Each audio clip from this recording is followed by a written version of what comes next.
बताओ, जब मैं कक्षा 9 में थी जल गई थी एक दुर्घटना में, आगे बढ़ो फिर। एक दुर्घटना में मैं जल गई थी 65%, जिसके वजह से बहुत सारी चीज़ें ऐसी हुई कि पहले तो यह था कि घर से नहीं निकलना है, रूम से बाहर नहीं जाना है, लोगों को कैसे फेस करना है, बहुत ऐसे माइंड में बहुत सारी चीज़ें चलती थी कि कुछ नहीं करना है, कैसे मैं बच गई, क्यों मैं बच गई, मुझे जीना ही नहीं है। फिर मेरी मम्मी है जो बहुत ज़्यादा अच्छी है, बहुत ज़्यादा सपोर्ट की, कभी ऐसा फील नहीं होने दी मुझे कि मैं जली हूँ, चाहे मैं बाहर नहीं जा सकती हूँ, चाहे मेरे में कोई खामियाँ हैं। उन्होंने हमेशा मेरा सपोर्ट किया, बाहर निकलने के लिए हमेशा प्रेरित किया। मैं बाहर गई, स्कूल टाइम में मैं चली गई, मैंने अपना स्कूल टाइम कम्प्लीट की, कॉलेज टाइम कम्प्लीट की। उसके बाद मैंने सोचा कि जल्दी हूँ तो उसके बाद क्या किया जाए। जीवन जीने के लिए भी बहुत सारी चीज़ों की ज़रूरत होती है, तो आगे बढ़ने के लिए कि समाज में खड़ा होने के लिए क्या किया जाए, तो मेरे माइंड में हमेशा ऐसा होता था। एक मैं बाहर गई गोरखपुर काम के लिए, काम के सिलसिले में, एक प्राइवेट कंपनी थी, वहाँ पे काम के सिलसिले में गई। वहाँ पे सिर्फ नैपकिन की जैसे पैकेजिंग करके सप्लाई किया जाता था, जैसे बाहर से मंगाया जाता था, पैकेजिंग अपना किया जाता था, सप्लाई किया जाता था। तो वहाँ पे मैंने पैकेजिंग का काम करने लगी, तो वहाँ से मुझे पता चला कि जो ये प्रोडक्ट है बहुत काफ़ी अच्छा है महिलाओं के लिए। जैसे पैड मैन्युफैक्चरिंग का मेरे माइंड में ख्याल आया कि मुझे ये करना चाहिए, लेडीज़ के लिए अच्छा है, क्योंकि मार्केट में जो पैड बने हैं कॉटन एंड प्लास्टिक से बने हुए पैड हैं जो लेडीज़ के लिए काफ़ी हार्मफुल रहता है, स्किन प्रॉब्लम होता है, ड्रेसेस पे लग जाता है। लड़कियाँ आज के टाइम पे बाहर कॉलेज स्कूल या ट्रैवल कर रही हैं, तो उसको लेके मेरे माइंड में आया कि जो ये पैड है मार्केट के पैड से काफ़ी बेटर है, क्योंकि वो 1 रुपये का उसका कॉस्ट था, वो 10 रुपये में सप्लाई होता था पर पीस। तो मैं सोची कि उसको बनाया जाए। वो बनता था सब्सटीट्यूट टिश्यू पेपर से, जो कि सब्सटीट्यूट होता है लिक्विड को हार्ड में कन्वर्ट होता है। तो मैं सोची कि लड़कियां बाहर रहती हैं, तो अगर वो यूज करेंगी कंफर्टेबल रहेंगी, उनको स्किन प्रॉब्लम नहीं होगा, इन्फेक्शन नहीं होगा, तो मैं उसको मैन्युफैक्चरिंग का सोची। तो मैं सबसे पहले मैं गई SBI बैंक में मेरा खाता था, मैं वहाँ पे काफ़ी समय तक वहाँ पे गई, वहाँ के फील्ड अफसर सर से, मैनेजर सर से काफ़ी मैंने प्रोजेक्ट को लेके मैंने उनसे बातें की कि सर ये मेरा प्रोजेक्ट है, मेरा फाइल है, मुझे छोटा मोटा ही कुछ पैसे दे दीजिए जिससे मैं छोटे से ही शुरुआत कर सकूँ।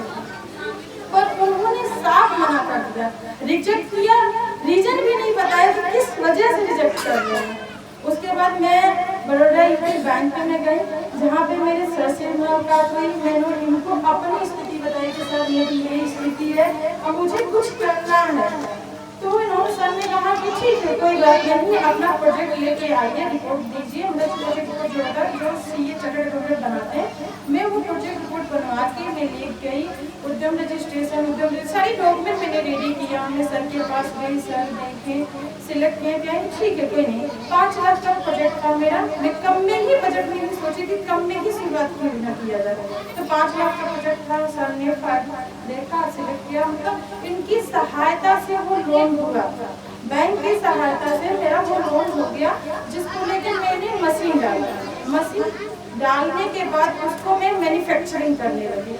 बाहर से मैं कच्चा मटेरियल लेती थी, उसको मैं बना के उसको पैकेजिंग करती थी। मैन्युफैक्चरिंग पूरा टोटली मैं अपने अकेले, मेरी फैमिली में मेरी मम्मी सहायता करती थी, मैं दोनों लोग मिल के उसको बनाना पैकेजिंग करना खुद में, गांव में या समूह में, दुकानों पे, मॉल में, जहाँ हॉस्पिटल हुआ तो सब जगह में स्कूटी ली, मैं हर जगह में गई, इसका डेमोस्ट्रेशन की, मैं बताई कि इसकी क्वालिटी क्या है, मार्केट की क्वालिटी क्या है।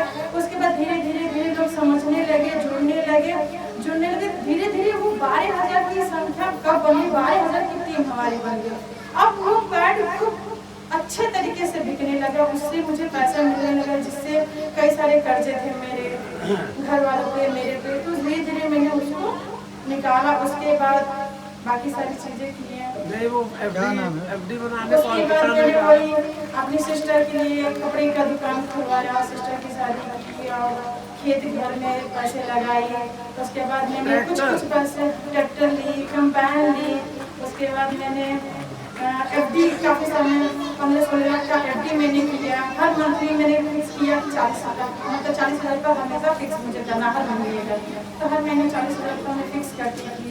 तो ऐसे ऐसे करके अभी मैं यहाँ तक पहुँची और मुझे बहुत आगे जाना है। मेरे सपने बहुत बड़े हैं, मुझे वो सारे पूरे करने हैं।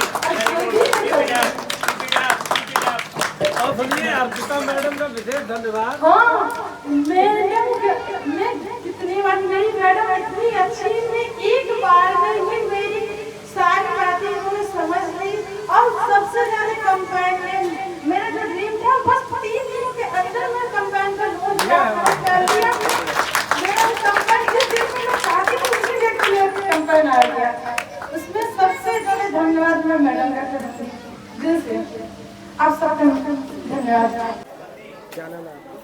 रागनी सिंह। रागिनी जी, क्या हुआ था आपके साथ और किस तरह से बैंक आपके साथ खड़ा रहा? सर, कम उम्र में एक हादसे में मैं जल गई 65%। तो जैसे मैं स्कूल कंप्लीट किए, कॉलेज कंप्लीट किए, उसके बाद मुझे ऐसा लग रहा था कि कुछ करना है अपने जीवन के लिए, अपनी लाइफ में कुछ आगे बढ़ना है, अपनी फैमिली को देखना है। तो घर में सबसे बड़ी लड़की होने के नाते मैं सोचती थी मेरे भाई बहन जो हैं सबकी एजुकेशन जो है या मतलब आगे जो बढ़ाने का है, तो मेरे अंदर बहुत ज़्यादा वो था। तो उसको लेके मैं काम करने की सोची। फिर मैं शहर गई, वहाँ पे एक प्राइवेट कंपनी में मैं काम की। वहाँ से मुझे समझ में आया कि जो वो काम कर रहे हैं उसको मैन्युफैक्चरिंग में मैं खुद कर सकती हूँ। वो मैन्युफैक्चरिंग नहीं, बस पैकेजिंग का काम होता था। तो मैं वहाँ पे मैन्युफैक्चरिंग ला के यहाँ पर डालने का सोची। उसके लिए मैं सबसे पहले SBI बैंक में गई, सहयोग के सहयोग हमको किया जाए, और अपना प्रोजेक्ट लेके गई उनके पास। उन्होंने काफ़ी टाइम तक आजकल करके टाल दिया, उन्होंने पूरा नहीं किया। उसके बाद रिजेक्ट कर दिया उन्होंने मेरे फाइल, और कोई रीज़न भी नहीं बताएं। उसके बाद मेरा क्या हुआ कि मैं बड़ौदा UP बैंक में मैं गई। वहाँ पे मैंने अपने सर को, जो कि अजय सर हैं, उन्होंने से मैंने बोला कि सर मेरा ये फाइल है, मुझे कुछ करना है। तो उन्होंने फ़ाइल देखा, सर ने बोला कि हाँ हो जाएगा, आप काम कर सकती हैं। फाइल मेरा पास हुआ, मुझे सेंक्शन किया गया। 5 लाख का अमाउंट था, जिसमें मैंने मशीनरी लेके आई, उसका मैन्युफैक्चरिंग करने लगी। मैन्युफैक्चरिंग में धीरे धीरे लोग बढ़ते रहे। 12,000 की हमारी टीम बनी। अच्छा खासा इनकम होने लगा, जिससे मैंने अपने पिताजी गिरवी रखे हुए थे खेती, वो छुड़ाया। फिर खेती बाड़ी मैंने करने लगी। फिर मैं ट्रैक्टर ली, फिर उसके बाद घुसैया मशीन ली, फिर मैंने ट्रैक्टर लिया, फिर मैंने कंपाइन लिया। फिर 17 लाख के आसपास में मैंने FD किया। अपनी सिस्टर को कपड़े का दुकान खोल के मैं दी, अपनी भाई की पढ़ाई, अपनी छोटी सिस्टर की पढ़ाई, सब तब उसके बाद होने लगा। एक सवाल ये उठता है कि आप एक बार चली थी जी कैसे जी स्कूल डेज था, समाज ने न जाने कितने बार आपको जलाया, आर्थिक रूप से, मानसिक रूप से। अब क्या कहना चाहिए इसी समाज को, एक बेटी के तौर पे, एक नारी के तौर पे? सर, कहने के लिए तो काफी बहुत भावुक कुछ हो रहे है। हैं, लेकिन आप बोलिए, जो भी बोलिए। कहने के लिए तो बहुत कुछ है। जैसे समाज ये सही रीज़न नहीं देखता है, गलत रीज़न लगा के कि ये इस वजह से हुआ होगा, उस वजह से हुआ होगा। जबकि एक छोटी 12 साल की बच्ची ऐसी स्थिति में आ गई कि वो जल गई। ठीक है, उसके बाद उन्होंने गांव में भी बहुत सारी बातें हुई कि ऐसा हुआ होगा, ऐसा हुआ होगा, उसके वजह से हुआ होगा। तो ऐसा कुछ नहीं था। मैं छोटी बच्ची थी, एक हादसे में मैं जल गई। ऐसा लोगों से बातें, जैसे स्कूल टाइम में मैं थी, तो मैं उसको फर्स्ट बार जब मैं स्कूल गई तो बहुत सारी मेरी फ्रेंड थी जो कि जलने के बाद उन्होंने दोस्ती तोड़ लिया। मेरे जो बाकी दोस्त थे, कोई मेरे से दोस्ती नहीं रखा। एक लड़की थी पूजा नाम की, जो कि यहीं की है। बस उसने मतलब 10-15 सहेलियों में एक सहेली बस मेरे साथ खड़ी रही। बस उसने साथ नहीं छोड़ा कि हाँ मैं तेरी सहेली हूँ। जरने के बाद आज सब लोग खड़े हैं। आज कहीं ना कहीं सफलता अपने आप सफलता ही सब कुछ है आज के टाइम पे। और सर ने जो सपोर्ट किया, जैसे मैं अपने आप को कैद समझ रही थी, अब मैं आज़ाद समझती हूँ। जैसे एक पंछी को पिंजरे में रखा जाए, वैसे में थी। इन्होंने आज़ाद किया कि इन्होंने वो विश्वास हम पे दिखाया।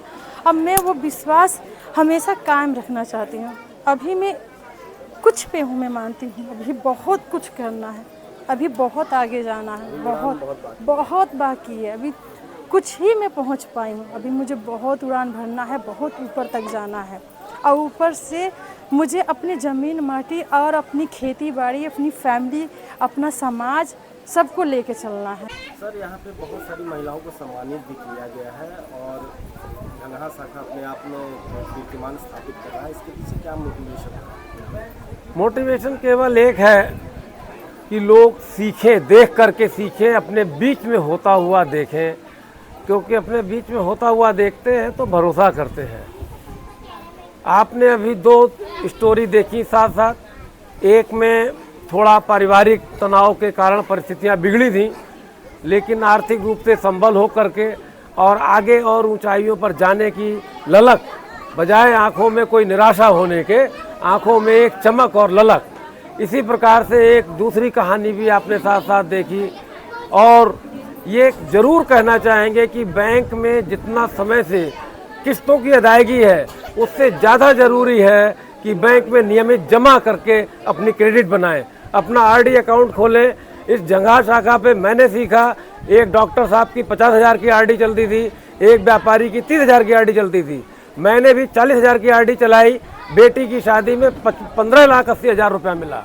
यानी कि नियमित बचत से एक तरफ तो हम आर्थिक रूप से संबल होते हैं, दूसरी तरफ बैंक आपको लोन देने में हिचकता नहीं है। उसे मालूम है कि इतना रुपया प्रतिमाह तो ये जमा कर रहा है, यानी कि इसकी बचत है अपनी आय के स्रोतों से।